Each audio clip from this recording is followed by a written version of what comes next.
Good morning, good afternoon, good evening, wherever you are, whatever you're doing, and welcome to another post-conference presser for Anfield Index. Friday morning, 10:30 it was, ladies and gents, ahead of a Saturday 12:30 kickoff. And by the way, Arne Slot was in fine form on this. We have got a raft of things to run through from you, from 12:30 kickoffs to Ryan Gravenberch analysis, Nunes, other players, even a quick brief thing about contracts. Very, very brief, by the way. So many things to talk about. It was really top notch in this Arne Slot, and the fact he, even mentioned that journalists will never lie a couple of times as well, prompted a few giggles in the room. So we'll go through our normal of questions he was asked, answers he gave. We'll talk about the clues from the last game against Bologna, maybe who's played their way in, played their way out. We'll talk about the threats Crystal Palace bring, and let's not underestimate anything. We know they've broken our hearts a few times as well, especially last season. So they do bring threats, which we'll talk about. And then my predicted lineup, score, and scorers. Got Bologna as well, didn't I? 2-0. Mo Salah as well. 2 in 2 weeks. This will probably never happen again. So I am making hay while the sun shines on this. And let's get straight into it, ladies and gents. So Arne Slot was asked numerous questions. Vinny O'Connor of Sky as normal. So he's asked about, being 4 points clear, how you feeling about that? And the game's coming up because it's a tough schedule. He said, well, I always look at the first one, and that's Palace. It showed how tough our opponent is because they played against United and Chelsea and got results in both situations. That's the first game, and that's the most important. It's difficult as it's a 12:30 kickoff after playing Wednesday evening in the Champions League late. Facing a team who's had a whole week to prepare, but that is part of working at a top club, that we face those teams and we have to be ready for those teams. I don't look at the points. Maybe after the weekend, it may be interesting to look at the table. Top answer straight out the gate, isn't it, really? Absolutely. Before anyone underestimates Palace, and people could easily look and say, well, they've not won in 6 games, drawn 3, lost 3. Got results held United to a 0-0, didn't they? Got a draw at Chelsea at the same time as well. They're no mugs, and they've hurt us in the past a lot. And also, he's right. It's a bit of a new test for him, isn't it? We haven't seen how a Slot team reacts to a Wednesday evening and a 12:30 kickoff. Hopefully, we really don't have to see this too often, but we know how it works in the schedule, even if Arne doesn't. So, yeah, there's a few tests to come this way, and he's not shy about that, and he's not making no excuses early doors at all. That's, as he said, that's part of the way it works at a top club like this as well. So we know the standards he expects at the same time. Let's see if we uphold them come 12:30 tomorrow.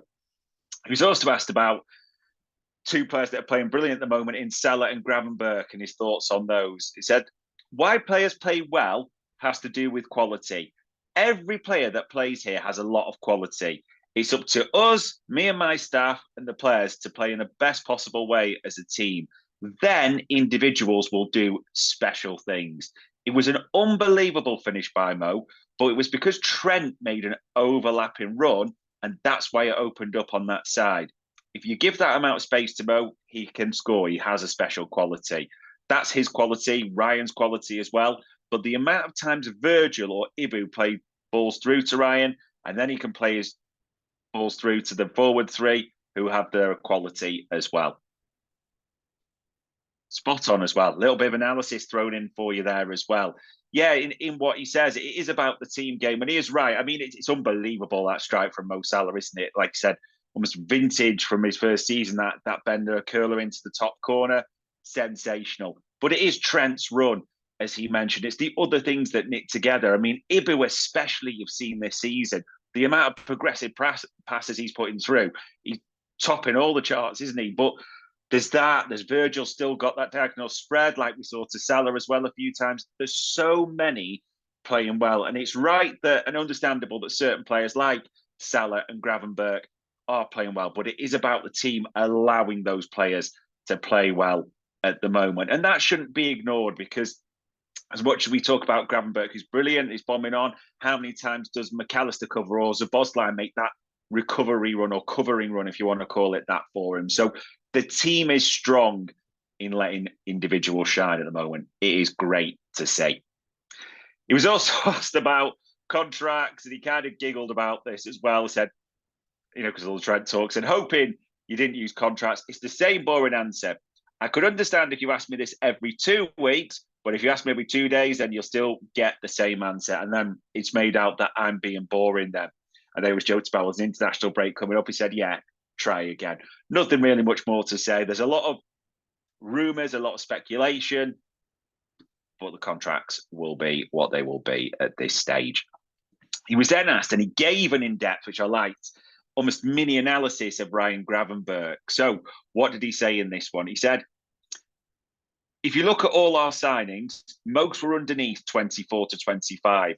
But that's to expect players from 22 or 23. If they come to a club like Liverpool, then they're ready to progress more than a player who, say, 33, 34. It's not that big a surprise if you bring the player with the qualities like Ryan Gravenberch. And if you work with him, do the right program, and he has teammates that progress, then it can happen. Now it's up to him to keep the standards as they are. That's the challenge, as all the others, or like all the others, sorry, he has to play every 3 days. That's the challenge for all of us. And he hadn't played a lot last season. Now he's already played more 90-minute games than he did in the last few seasons. So it'll be interesting to see how he copes with that. Love that. There's quite a few points to sort of pick out there. And yes, that age to develop. Yes, the raw talents that maybe the previous regime couldn't quite harness. And I don't think it was a dig at all, but it's interesting that he references that, isn't it? If you work with him and do the right program, you do wonder, what did he mean by that right program? Probably you'll never get that full detail. But whatever the program is that they have Ryan Gravenberch on now, 9 games in, we are all liking what we're seeing. There is zero doubt about that at all. And he's right. It's about, can Gravenberch keep that standard up? And he wasn't prompted on it at all. But his slot was clear, that, and they'll be aware of that. This is now more 90 minutes this season than Gravenberch started in the last 2 seasons combined. So how does his body react? How does he sort of step into that challenge of being a regular, not just a regular, being one of the players that people look to? So new mental, physical challenges as well. So it's all about, can Gravenberch keep those standards up? But great answer, good analysis. Time will tell on that one, won't it? He's also asked about, the last defeat, the Nottingham Forest crash. We still mentioned this one, didn't we? Being after internationals and how you manage the minutes, etc. So no, the first thing to look at is tomorrow. I think the last time you told me that we had 10 players playing all the international minutes and the next team was 5. So we have to assume it's correct, as journalists always speak the truth, don't they? They never lie, which drew a laugh in the room. The difference between this international break and the last one is that this time we play a later kickoff. So that gives us 1 extra day of rest, and that helps, especially with players who long haul back from the likes of South America. Interesting one, this one. I like the little dig at journalists, just keeping them on their toes as well. Maybe dig's too strong, but it's good to hear it. Yeah, there is an extra day, isn't it? Because it'll be Chelsea on the Sunday, the Super Sunday, when we come back. I don't know if it is the extra day makes too much of a difference. And in all honesty, he did pretty much play just the same team again, didn't he, in Nottingham Forest? We've analysed that game to death. So many things went wrong. But I know it's Palace beforehand. A lot of people will be looking at this one, won't they, and saying, how does he do? This might be a little test in itself. But that is for after the international break. Then he was asked about Darwin Núñez and whether, the style suited, whether it was player, what it kind of was. And he said, it's both. We have a challenge to bring the best out of individuals. So we try to find different ways of playing. If you look at Darwin and then Diogo, their teammates also have to adjust to the player they're playing with. Yes, he didn't score as his goal was offside. But when we bring him those chances, he's able to score. We didn't bring him, though, the chances as we want to. If I'm honest, as I always like to be, even Diogo didn't have the most goals scored. They come from our wingers. And he scored 2 against West Ham, but that was more when he played from the number 10 position. Maybe it's something for us to look at and maybe bring our striker into positions to score more. It's an interesting one because there's been quite a lot said still about Núñez, and understandably, he's not really been in the team this season. I mean, the other night, he takes his offside strike, well, let's call it that. But, missed a lot of passes. It kind of, we see the confidence seeping out of him from there. But I like that analysis from Arne Slot, that honest, that even Jota's few goals tended to be from that 10 position. It's almost since Jota had that strike of the opening day against Ipswich, how many times have we put our 9 indirectly? It's not as many as you'd think, probably. And he is right. Diaz, Salah, the wing positions. And there's nothing wrong with that at all, by the way. It doesn't always have to be your number 9 score. So anyone thinks it is and overanalyzes that, well, think the greatest front three we've had in recent times and I say recent times, it's not getting to Liverpool debate about the great strikers, but Mane, Salah, Firmino. Bobby was never the top scorer, was he, in the middle? And I know he's a different striker, a different type of forward. It's more about, it doesn't just have to be the number 9 that way. And he is right. I like that analysis. Maybe the way we play, we could be making better chances. Even I thought the other night, there were chances or times to play Núñez in or Jota in a couple of times, and we just didn't take or execute the pass. So an interesting one. Then came to my favourite answer on this. He was asked, and will anyone get the risk of getting carried away? There's a lot of talk about 8 out of 9, all the positives. No, we are Liverpool. So players are used to here being top of the table. So very weird if a player at Liverpool, as you would say, had their head in the clouds. If we don't play well tomorrow, people will probably come up with that instead of Palace playing well or we didn't, for instance. I don't see this, and these players are experienced enough to understand the league table after 6 games as well, and the schedule compared to other teams. Also, players here, and he named a raft of them, have won the league and Champions League. For them, it's a nice thing, but I'm not expecting them to watch their mobile every second of the day. Love that answer. Anyone getting carried away with 8 out of 9, a lot of the positives? No, we are Liverpool. Arne Slot's word. There's an expectation here. The culture of this club, as we know, is about being at the top, winning trophies. I love the way he answered this. Those players are used to being top of the table.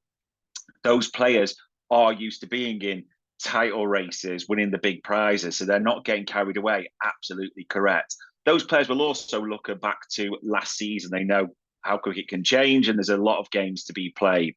So you're right. It's right to be positive, as a lot of people are. Maybe not everyone is at the moment too much, but mostly are. There's tougher tests to come. But I love that. Yeah. One answer. We are Liverpool. This is expected. He is on form in these press conferences, Arne Slot, at the moment. He was also asked about the 12:30 kickoff and, that lack of time to prepare, the effect on that. He said, in general in Holland, we are more aware and we try to help teams that play in Europe even more. To be fair to the English FA, though, the schedule is so tight and so difficult. And also it's to do with the people in front of me, like the media. So for TV stations, I do an interview every day. And that is why we have the 12:30 kickoff. They can pick which teams, and 9 out of 10 times, Liverpool is included. I don't think so much about 12:30. Every away game is difficult. And I showed them last week that 10 out of the 18, I think about 19 league games last season, it didn't lead to a win. So you could argue, is it 12:30 or is it just difficult to play away? We could come up with Newcastle and Forest, where we scored last-second winners to show how difficult it is to play away games. People talk about 12:30. I think we have to talk about an away game and how difficult it is to play. I'm really proud let me just get this quote. Just want to focus on this. This is brilliant. If 12:30 was difficult to perform, then I'm a really stupid manager, as we train every day at 12 p.m. I don't see that idea about being hard to perform at that time. I love this answer. I absolutely love it, because it's kind of a facts, not digs, but just an overall analysis of it that absolutely nailed the 12:30 part for me. So the first bit where he said, yeah, it is right. 9 out of 10 times people want Liverpool and we don't like it as fans. I get that, and naturally it is a TV agenda. We know that. But also I get the point. It is difficult to play away. And the fact he's looked at our league form in that analysis and said 10 out of the 18, I know we have 19 times that we didn't win away. And even if you look at some of the away wins, as he referenced, there's Forest, There was Newcastle where we left it late. Even Palace, funnily enough, who were playing, that was that last-minute Harvey winner last season. So absolutely correct. It is tough to play an away game in the Premier League, so we have to be prepared for that. And you've got to be honest and say, so far, he is 100% in the Premier League away from home. So keep that, whatever he's doing, keep doing that, Arne, at the same time. Also, I like the way you say, well, you could easily make that excuse about 12:30 and the old shoveling pasta down, as people have said, and all that. But he trains them at 12 o'clock every day. So he's almost challenging that. He's saying, I'm stupid. I just like the way he's coming across in this press conference. I like the analysis he's giving. I like the detail. I like the way he's keeping it in a good way, respectful way. Journos on their toes with certain things. It is so good to see. And the final part, he was asked about Chiesa. He said he hasn't trained for the last few days. He could train today. We have to wait and see. But even then, I can only select 20, so I have to make my decision whether he's in the game or not. So probably not. I don't know. I say too hopeful. He does have 5 attackers still, doesn't he? So he's not short of options. So I don't expect to see him, but you never know there. So that was a great press conference, ladies and gents. No two ways about it. Which then steers us into a bit of Bologna Lessons, a 2-0 win, a clean sheet, McAllister, Salah, goal and assist from the Egyptian king as well, isn't it? I mean, probably the lessons, the big surprise for a lot of people, may not have been for you, but I think most were surprised. Full strength. Yeah, I think people thought this might have been the one we rotated in with Palace in mind, but it is an interesting one. And they hit the woodwork, they hit the post. It wasn't textbook 2-0 victory. We didn't always control it. And there were times we made it difficult for ourselves playing out the back.